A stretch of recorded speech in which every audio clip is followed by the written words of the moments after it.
Ces derniers temps, les films d'animation sont plutôt excellents. Bon, à part Le Petit Prince. On a eu que des bons trucs. Vice versa, Le Voyage d'Arlo, Moon le Gardien de la Lune, Snoopy et les Peanuts, Zootopie, Le Garçon à la Bête et... Ta fuck.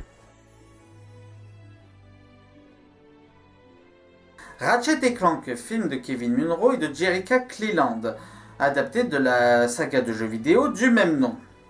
Avec comme acteurs principaux de doublage Sylvester Stallone, Paul Giamatti et John Goodman, et en VF Alain Dorval, Patrick Poivet et Christophe Lemoine. Oui, je sais pour certains acteurs, on y reviendra plus tard. Ratchet, un jeune Lombax mécanicien, cherche à devenir ranger de l'espace. Il fera une rencontre décisive avec le robot Clank doté d'une âme et doué d'intelligence. Ils chercheront à eux deux à arrêter le président Drake ainsi que le docteur Nefarious.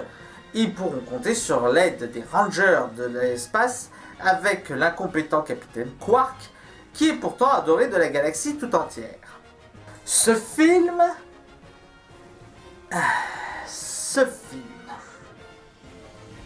Par où commencer ?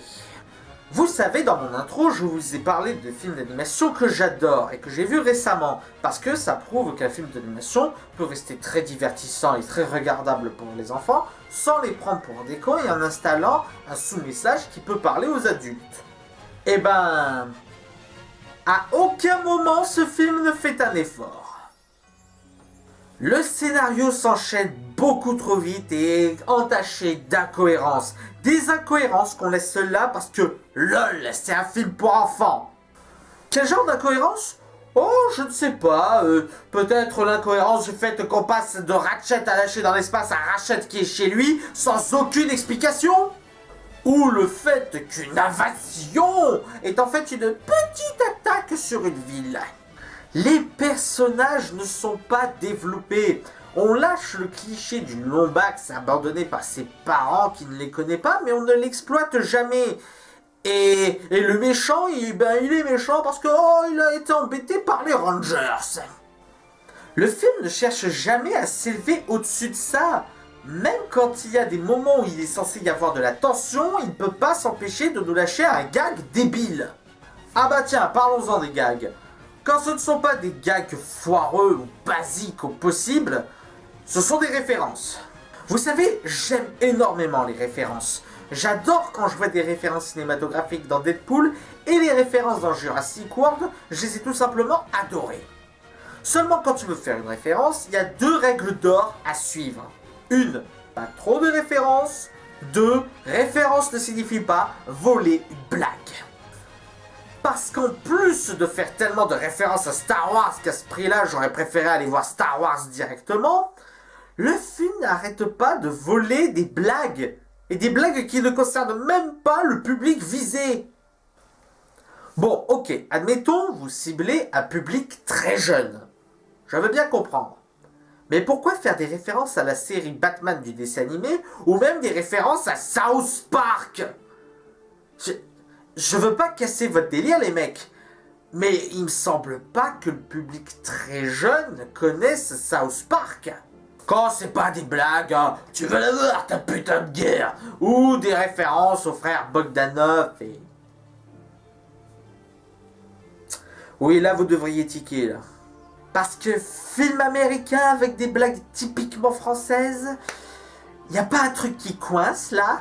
Vous savez, je suis un grand défenseur de la VF. Et j'estime qu'une VF bien faite n'entache aucunement l'œuvre qu'elle traduit. Et une VF bien faite répond à une règle simple. Ne pas se réapproprier le film à la sauce française. Sinon, effectivement, tu te retrouves avec un doublage à la Ken le survivant. Décidément, les temps comme les œufs sont durs. Et vous l'aurez compris, la VF se réapproprie le film. En changeant par exemple un nom de personnage en Nikos Aliagos, parce que LOL, c'est Nikos Aliagas qui le double, ou alors en reprenant les expressions de Squeezie, ou... Oui, je sais ce que vous attendez tous, oui. Comme vous le savez, la société de distribution française a choisi comme voix française pour le personnage de Ratchet, Squeezie, et ils ont aussi pris le rire jaune et John Rachid pour d'autres personnages du film. Choix qui, je vous l'accorde, peut s'avérer très douteux. Mais bon, très honnêtement, ils ne sont pas mauvais. J'ai déjà entendu beaucoup mieux, c'est sûr, mais ils se débrouillent pas mal, ça passe. Le problème, ce n'est pas leur performance, c'est le fait que ils ont réapproprié le doublage pour qu'on ne voie plus le personnage, mais le youtubeur. Même le rire jaune qui a un rôle mineur dans le film, il se réapproprie le personnage pour faire des références à son personnage sur YouTube. Et moi, quand je veux voir un personnage doublé, je m'en fous du comédien de doublage. Ce que je veux voir, c'est le personnage. En clair, ce film est mauvais. Et vous savez pourquoi il est mauvais? Parce que c'est un bidon de lessive. Ce film a été fait dans le cadre de la sortie d'un nouvel opus du jeu vidéo Ratchet & Clank. Et ce film, c'est juste pour nous dire d'aller acheter le jeu. Ça se ressent dans la présentation des personnages, dans la présentation des armes et dans la manière de piloter. Ce jeu, c'est juste une publicité d'1h30. Et le pire, c'est que ce n'est même pas une excuse. J'ai déjà vu des bidons de lessive bien mieux faits. Ce film, c'est juste un film de branleur.